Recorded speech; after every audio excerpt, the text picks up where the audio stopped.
చర్చలు ఉన్నప్పటికి కూడా అది మళ్ళీ కొలిక్కి రాదు. జెనీవాలో మీటింగ్లు ఉన్నా కూడా అక్కడ కూడా కొలిక్కి వచ్చే పరిస్థితి లేదు. ఎందుకు అనంటే మనం ఇంతకుముందు అనుకున్న రెండు విరుద్ధంగా ఉన్నాయి. ఒకటి, రెండు, ఎవరైతే డిసిషన్ మేకింగ్ బాడీ ఉందో వాళ్ళకు ఒక సర్టెన్ డిసిషన్ లేదు, వాళ్ళకు ఒక కంక్లూజన్కి రావట్లేదు. అక్కడ డొనాల్డ్ ట్రంప్ అతను మొండిగా ఉన్నాడు. సో ఇది ఒక కంక్లూజన్కి వచ్చేలాగైతే కనిపించట్లేదండి. ఓకే, కంటిన్యూ చేద్దాం. మళ్ళీ శేష్ గారి దగ్గరికి వెళ్ళే ప్రయత్నం చేస్తున్నాం. శేష్ గారు, ఇందాక మనం ఇరాన్కి సంబంధించి డిమాండ్స్ గురించి మాట్లాడుకున్నాం. బట్ అమెరికాకు సంబంధించి డిమాండ్స్ గురించి మాట్లాడుకున్నప్పటికీ ఎన్ని డిమాండ్స్ని తెర మీదకి తీసుకొచ్చినా ఎందుకు అమెరికా ఇక్కడ బెట్టు పెట్టడం లేదు? ఎందుకంటే ఇప్పుడు రీసెంట్గా ఇంకొక మీరు అన్నట్టుగా ఒక 3 ఫ్రెష్ డిమాండ్స్ని తెర మీద తీసుకొచ్చింది. అఫ్కోర్స్ ఇది చల్లవన విషయం, అమెరికా కూడా తెలుసు. బట్ ఎందుకు అయినా అమెరికా ఇలా వెళ్తోంది? వాట్ ఇట్ వాంట్స్, ఇన్ఫ్యాక్ట్ ట్రంప్కి ఏం కావాలి అనేది మాట్లాడుకుంటే మీ విశ్లేషణ ఎలా ఉండబోతుంది?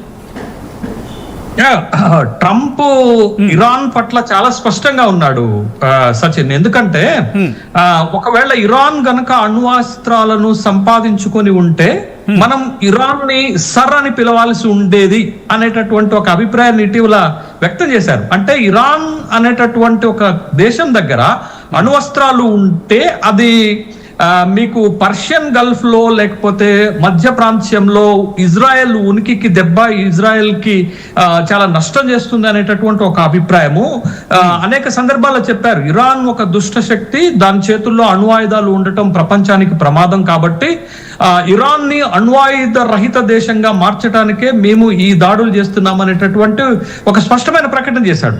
బట్ ఈ కాల్పుల విరమణ జరగాలన్నా, అమెరికా ఇజ్రాయెల్ ఇరాన్ పైన దాడులు ఆపాలన్నా ఇరాన్ ఒక స్పష్టత ఇవ్వాల్సింది ఉంటుంది. ఆ స్పష్టత ఇరాన్ ఇవ్వటానికి సిద్ధంగా లేదు. ఎందుకనంటే మా దేశాన్ని కాపాడుకునేటటువంటి ఆయుధాలను సమకూర్చుకోవటంలో మాకు స్వతంత్రత ఉంటుంది ఒక సార్వభౌమాధికార దేశంగా.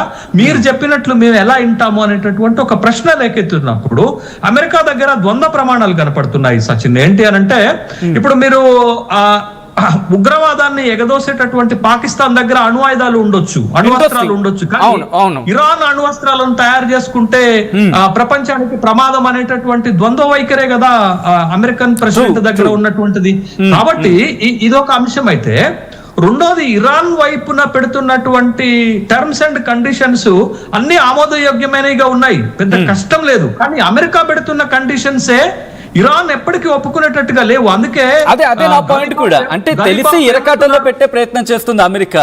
ఇది చల్లదని తెలుసు, కానీ చల్లదని తెలిసినప్పటికీ తెర మీద తీసుకురావడం అంటే ఇరాన్ తోవలోకి రాకూడదు, బట్ ప్రపంచం ముందు నేను శాంతి కోసం ప్రయత్నాలు చేస్తానని చెప్పి ప్రొజెక్ట్ చేసుకున్న ప్రయత్నం ఇక్కడ అమెరికాది.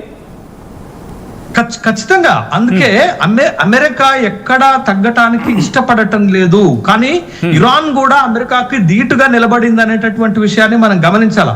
ఇరాన్ పెడుతున్నటువంటి కండిషన్స్ ఏంటది? ఒకటి, ఇప్పుడు దాడులు నిలిపివేయాలి, భవిష్యత్తులో మా పైన దాడులు చెయ్యమనేటటువంటి హామీని ఇవ్వాలి. ఇది ఒకటి పెడుతున్నారు. రెండోటటువంటిది ఏం పెడుతున్నారు? హార్మూజ్ జలసంధి పైన మా నియంత్రణ కొనసాగాలి అని పెడుతున్నారు. మూడోది ఏం పెడుతున్నారు? గల్ఫ్ లో ఇప్పుడు మీరు తీసుకున్నటువంటి సైనిక స్థావరాలను ఖాళీ చేసి వెళ్ళిపోవాలి అని అంటున్నారు. నాలుగోది ఏమంటున్నారు? మా యుద్ధ పరిహారాన్ని 25 లక్షల కోట్ల రూపాయలు మీరు చెల్లించాలి అంటున్నారు. తర్వాత ఐదో అంశంగా ఏం చెప్తున్నారు? మీరు వివిధ దేశాల్లో ఉన్న మా ఆస్తులను ఫ్రీ చేశారు, వాటిని రిలీజ్ చేయాలని అంటున్నారు. వీటిలో పెద్దగా కష్టంగా ఉన్నటువంటి నిబంధనలు ఏమీ లేవు. కానీ అమెరికా పెడుతున్నటువంటి టర్మ్స్ అండ్ కండిషన్స్ ఇరాన్ ఒప్పుకునేటట్టుగా లేవు. అందుకే ఇరాన్ పార్లమెంట్ స్పీకర్ బఘేరే గలీబఫ్ ఏమంటున్నారు? నిర్హాయతుకమైనటువంటి టర్మ్స్ అండ్ కండిషన్స్ అమెరికా మా ముందు పెడుతుంది, మేము వాటిని ఆమోదించేటట్టుగా లేము, కాబట్టి మేము అమెరికా చేసేటటువంటి దాడులకి ఎదుర్కోవటానికి సిద్ధంగా ఉన్నామని చెప్తున్నారు. బట్ ఈ యుద్ధము అమెరికాది, ఇజ్రాయెల్ది, ఇరాన్ది మాత్రమే కాదు కదా. అట్లా అయితే వాళ్ళ ముగ్గురు ఎంతకాలం యుద్ధం చేసినా, ఇరాక్ 8 సంవత్సరాలు యుద్ధం చేస్తే చేసింది కదా.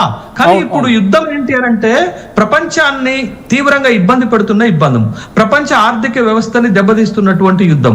కాబట్టి వాళ్ళ ముగ్గురికి సంబంధించిందే కాదు, ప్రపంచ శాంతికి సంబంధించినటువంటి అంశం. కాబట్టి వాళ్ళ ముగ్గురు తొందరగా ఒక ఒప్పందానికి రాకుండా, యుద్ధం ఆపకుండా ఉంటే ప్రపంచ ఆర్థిక వ్యవస్థలు మరింత సంక్షోభంలోకి వెళ్ళేటటువంటి అవకాశం ఉంది. కాబట్టి ప్రపంచమంతా ఎదురు చూస్తుంది, వీళ్ళు ఏం చేస్తారు, వీళ్ళు ఒక ఒప్పందం.